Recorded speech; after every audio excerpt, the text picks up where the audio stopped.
ಇವತ್ತು tax collection ಮಾಡ್ತಾರೆ. ನಮ್ಮ ರಾಜ್ಯದಿಂದ ಸುಮಾರು 4.5 ಲಕ್ಷ ಕೋಟಿ ರೂಪಾಯಿ ಪ್ರತಿ ವರ್ಷ ಟ್ಯಾಕ್ಸ್ ಕಲೆಕ್ಟ್ ಆಗುತ್ತೆ. 4.5 ಲಕ್ಷದಿಂದ 5 ಲಕ್ಷ ಕೋಟಿ ರೂಪಾಯಿ ನಾವು ತೆರಿಗೆ ಕೊಡೋದು. ಅವರು ನಮಗೆ ವಾಪಸ್ ಕೊಡ್ತಕ್ಕಂಥದ್ದು ಎಷ್ಟಪ್ಪ ಅಂತಂದ್ರೆ 60,000 ಕೋಟಿ.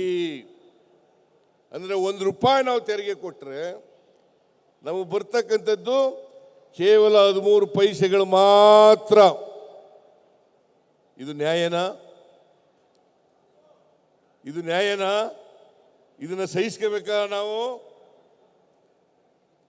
ಇದನ್ನ ನಾವು ಅರ್ಥ ಮಾಡ್ಕೋಬೇಕಾಗ್ತದೆ. ಸೆಸ್ ಕಲೆಕ್ಟ್ ಮಾಡ್ತಾರೆ, ಅದರಲ್ಲಿ 1 ರೂಪಾಯಿ ನಮಗೆ ಕೊಡಲ್ಲ. ಸರ್ಚಾರ್ಜ್ ಕಲೆಕ್ಟ್ ಮಾಡ್ತಾರೆ, ಅದರಲ್ಲಿ 1 ರೂಪಾಯಿ ನಮಗೆ ಕೊಡಲ್ಲ.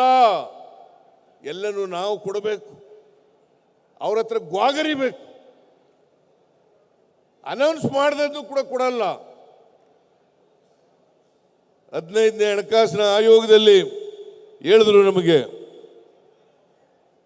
ನಿಮಗೆ ಅನ್ಯಾಯ ಆಗಿದೆ, ಅನ್ಯಾಯ ಸರಿಪಡಿಸ್ಲಿಕ್ಕೋಸ್ಕರವಾಗಿ ನಾವು 5,490 ಕೋಟಿ ರೂಪಾಯಿ ಕೊಡ್ತೀವಿ ಅಂತ ಹೇಳಿದ್ರು.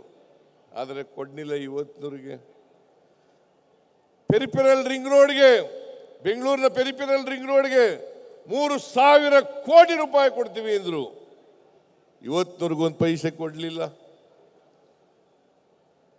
ಬೆಂಗಳೂರು ನಗರದಲ್ಲಿ ಕೆರೆಗಳ ಅಭಿವೃದ್ಧಿಗೆ 3,000 ಕೋಟಿ ಕೊಡ್ತೀವಿ ಅಂದ್ರು, ಕೊಡಲಿಲ್ಲ.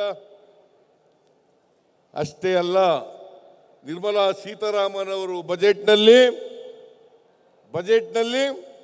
ಘೋಷಣೆ ಮಾಡಿದ್ರು. 23-24 ಬಜೆಟ್ನಲ್ಲಿ ಘೋಷಣೆ ಮಾಡಿದ್ರು, ಅಪ್ಪರಪತ್ರ ಯೋಜನೆಗೆ 5,300 ಕೋಟಿ ರೂಪಾಯಿ ಕೊಡ್ತೀವಿ ಅಂತೇಳಿ. ನಿಮ್ಮ ಬಸವರಾಜ ಬೊಮ್ಮಾಯಿ ಅವರು, ಈ ನಗರದವರೇ, ಬಸವರಾಜ ಬೊಮ್ಮಾಯಿ ಮುಖ್ಯಮಂತ್ರಿ ಆಗಿದ್ದವರು, ಅವರು ಕೂಡ ಬಜೆಟ್ ಮಂಡಿಸಿದಾಗ 23-24ರಲ್ಲಿ ಅದನ್ನು ಪುನರುಚ್ಚಾರ ಮಾಡಿ ಕೇಂದ್ರ ಸರ್ಕಾರ 5,300 ಕೋಟಿ ಕೊಡ್ತದೆ ಅಂತ ಹೇಳಿದ್ರು.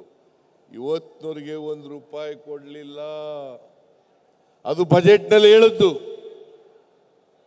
ಹೀಗೆ ಕೇಂದ್ರ ಸರ್ಕಾರದಿಂದ ಅವ್ಯಾಹತವಾಗಿ ಕರ್ನಾಟಕ ಸರ್ಕಾರಕ್ಕೆ ಅನ್ಯಾಯ ಆಗ್ತಾ ಇದೆ. ಇವತ್ತು ಜನ ಬೆಲೆ ಏರಿಕೆಯಿಂದ ತತ್ತರಿಸಿದ್ದಾರೆ. ಬಡವರು, ಸಾಮಾನ್ಯ ಜನ ಬದುಕದೇ ಇರತಕ್ಕಂಥ ಪರಿಸ್ಥಿತಿ ನಿರ್ಮಾಣ ಆಗಿದೆ. ಇದಕ್ಕೆಲ್ಲ ಕಾರಣ ನರೇಂದ್ರ ಮೋದಿಯವರ ಸರ್ಕಾರ.